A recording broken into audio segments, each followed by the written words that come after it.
Lori Lightfoot's taking shots at the Bears, which we'll get into a moment here. I'll break down why she's not partially wrong. The Bears might be moving to Arlington Heights. Minicamp also wrapped up, and we finally heard from Justin Fields. No idea what's going on with Eddie Goldman. Look, there's never a dull moment in the Bears Twitter world. You're just the Chicago Bears fan base in general. But what's up, guys? Welcome into Fireside Bears. Your hosts, Usayd, Chciago, and Max Smith here. You can follow us on Twitter at Usayd, Chciago, and at Max Smith ESM. Listen, follow the podcast on Facebook, Twitter, YouTube, Instagram, TikTok. Check us out. We're on every social media platform.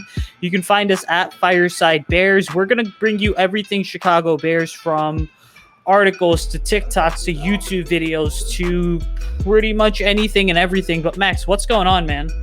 Doing all right.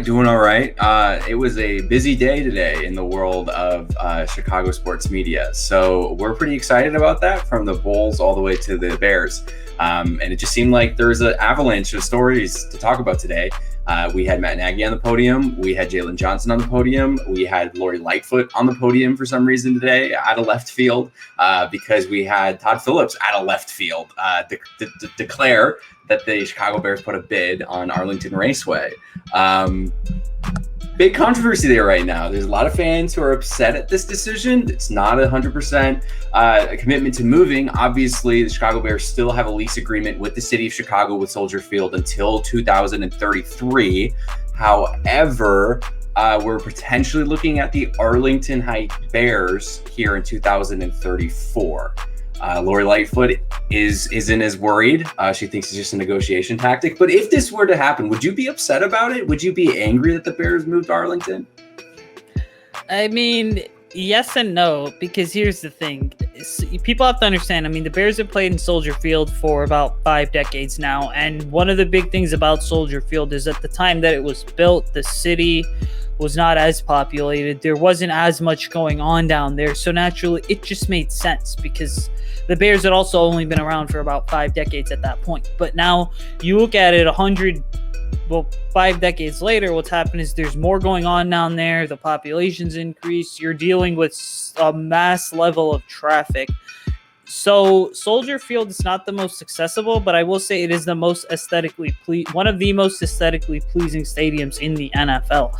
Now, I think when you look around the league in general, you have a number of teams. Take the 49ers, the Vikings, for example, even the Rams and the Chargers. There's this trend going on around the NFL in terms of newer stadiums, bigger, better, newer stadiums that are not just football fields. They are multi-purpose stadiums, meaning they can host soccer, baseball, basketball, pretty much any sport, the Olympics, man, the NCAA, the Final Fours, all that kind of stuff. And so they're really becoming these multi-purpose stadiums, which is obviously great. But then also one of the big trends is that they're all moving out of these major cities, because they're realizing, hey, if a bigger, better stadium means more revenue for the owners, we're willing to move 20 or 30 miles outside the city, still stay within city limits, but then also have this giant thing that's just right there. So I wouldn't be necessarily mad if they moved out of Arlington Heights, especially if the entire surrounding area, Bears organization was to build something very similar to what Jerry Jones built about a decade ago. Yeah, 100%. And you know what I think is really interesting is the fans have been commenting about how, one, inaccessible Soldier Field is. Parking there is an absolute nightmare, just because you're completely right. For people who aren't familiar, if you're a Chicago Bears fan but you've never been able to get to Soldier Field, it is an absolute mecca. You must. But good luck finding parking, because you're surrounded by all the museums, you're surrounded by parks, you're at the very edge of the city, right next to the lake. It's tough. But outside of that, the stadium's old. Like you mentioned, it's one of the oldest, outside of Lambeau Field, it's incredibly old. And its bones are deteriorating drastically. The last time they had a big renovation was in the early 2000s. And it's small relative compared to other stadiums in the NFL. It's a small stadium. So for the Bears as a business opportunity, it makes little to no sense to continue playing in an undersized stadium where we're talking about the multi-use capabilities of other stadiums in today's modern league. Soldier Field can only have what they had. La Liga come, they had El Clasico. They have soccer matches at Soldier Field all the time, but that's about it. They can't play any other sports there except for soccer. I think they had a hockey game there a couple of years ago, but I mean, really the multi-use capabilities are very low, a couple concerts here and there. But why would you play in Soldier Field when you could play at Wrigley, right? If you're looking for an outdoor venue, Wrigley Field's a much better outdoor venue if you're asking me. So I think the Bears are looking at that and they say, we need something competitive. We need something to increase ticket sales. We need to have more season ticket holders. We can do that with a bigger stadium. Now, Arlington, like the proposed location is right next to a train station as well, for the Metro train station, which is fantastic. It's accessible. Yes, you're in the burbs. Yes, you're right by people's houses, which is, again, Arlington has to agree. The people of Arlington need to say, yeah, you should come here. But we're also thinking about the amount of jobs that'll add in that area. And I mean, the majority of Chicago Bears fans are in the burbs anyways. So it just makes more sense for them to go to a game in the burbs than it would be to go all the way downtown to see the team. Now, would it have the same allure? No. I think from like the classic argument, the traditionalists, which we Chicagoans are so hard on our history, it would suck. It would 100% suck. Being a dad one day, hopefully, and taking my kid, I can't take him to Soldier Field, right? Like I was brought when I was a kid. So a little bit of that mystique and allure is gone.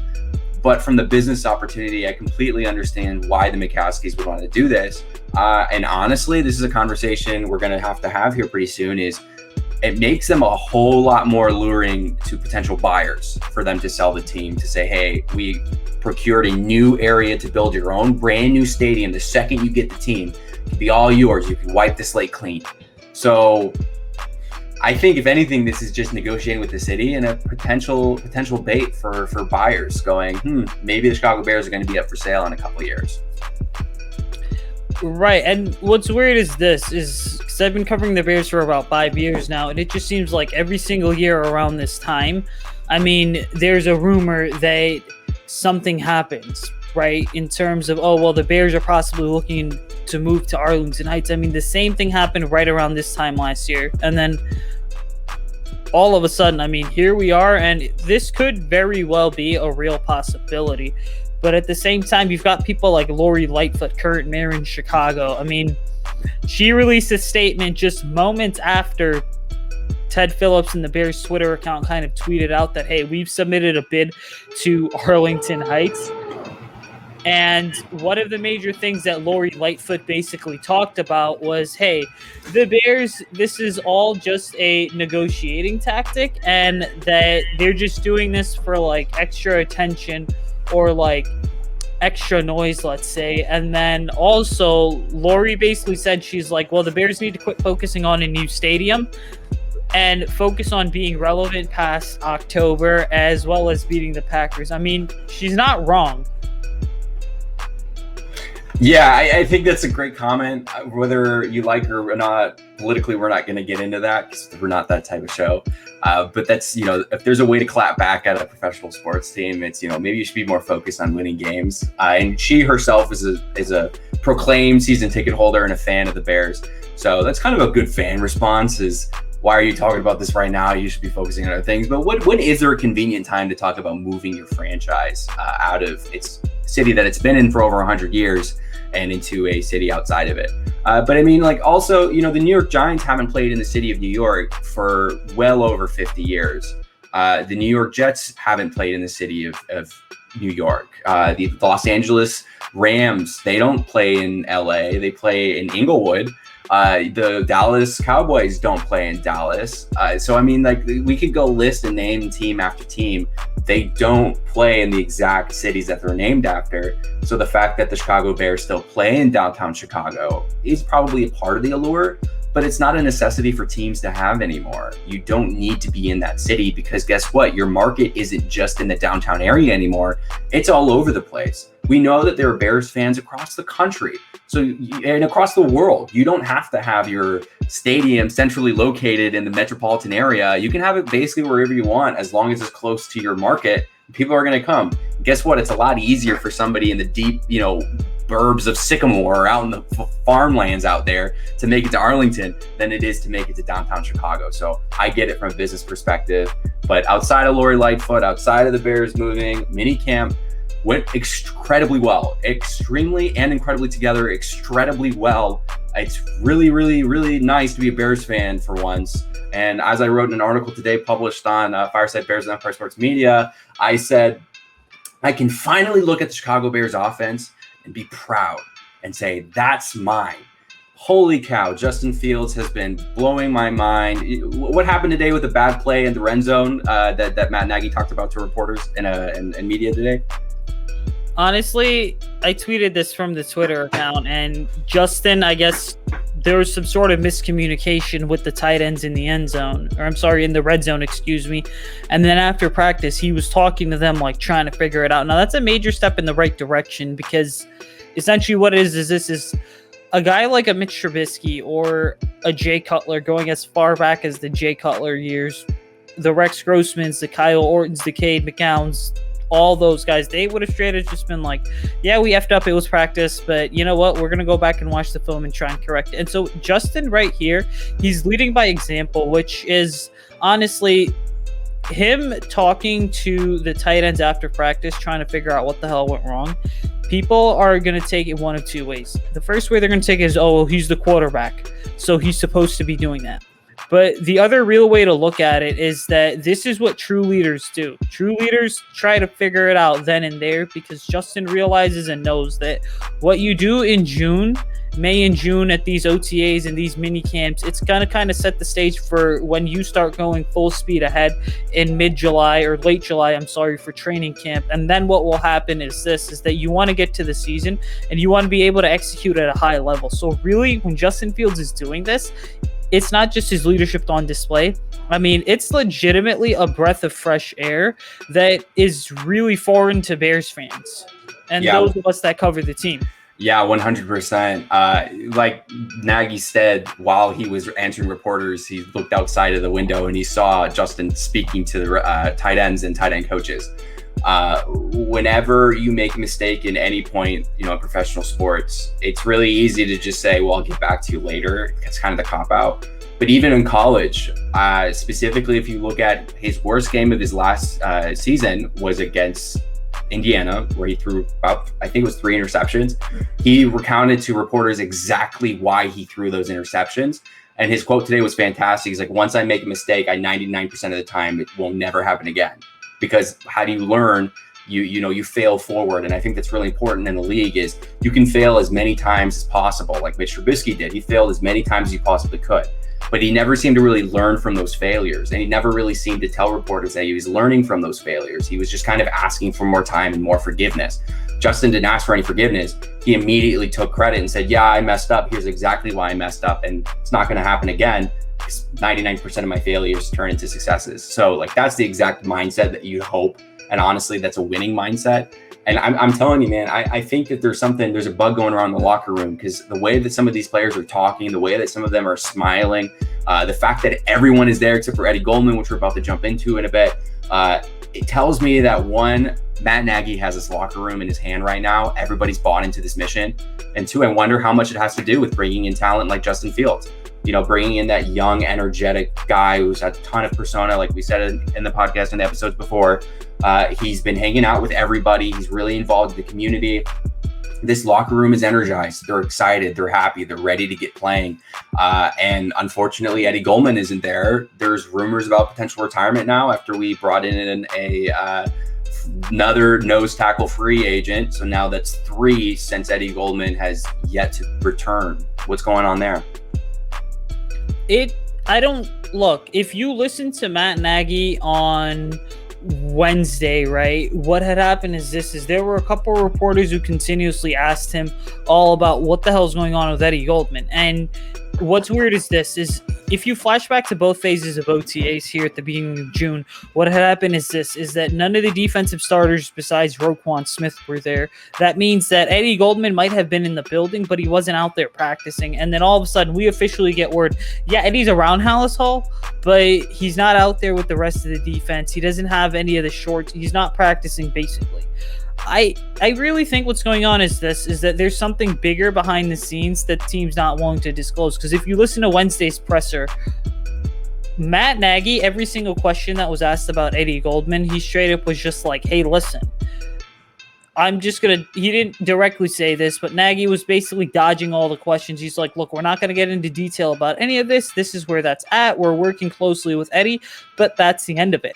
And what I find to be very interesting is that there's 3 players currently on Chicago's roster: Eddie Goldman, Marquise Goodwin, and then Damian Williams. All 3 did not play last season. What's weird is Damian Williams is out there and he's playing and practicing. Same thing with Marquise Goodwin. I mean, Williams and Goodwin, I believe, both were present for OTAs, but then Eddie Goldman's not doing so. So it gets me thinking, is there possibly an injury or something up with Eddie Goldman's health that's not allowing him to participate? Are there still, maybe we could say, COVID concerns? Is he concerned that he doesn't have the vaccine yet, or he's not vaccinated for health reasons? Because the league did say if you are not vaccinated, but you have like a health reason to not get the vaccine, then that's totally okay. So there's something going on. It's going to be very interesting because for the next basically 5 to 6 weeks, the Bears are in hibernation for the offseason. Training camp's going to roll around mid to late July. And if Eddie's not there in training camp, he's probably not playing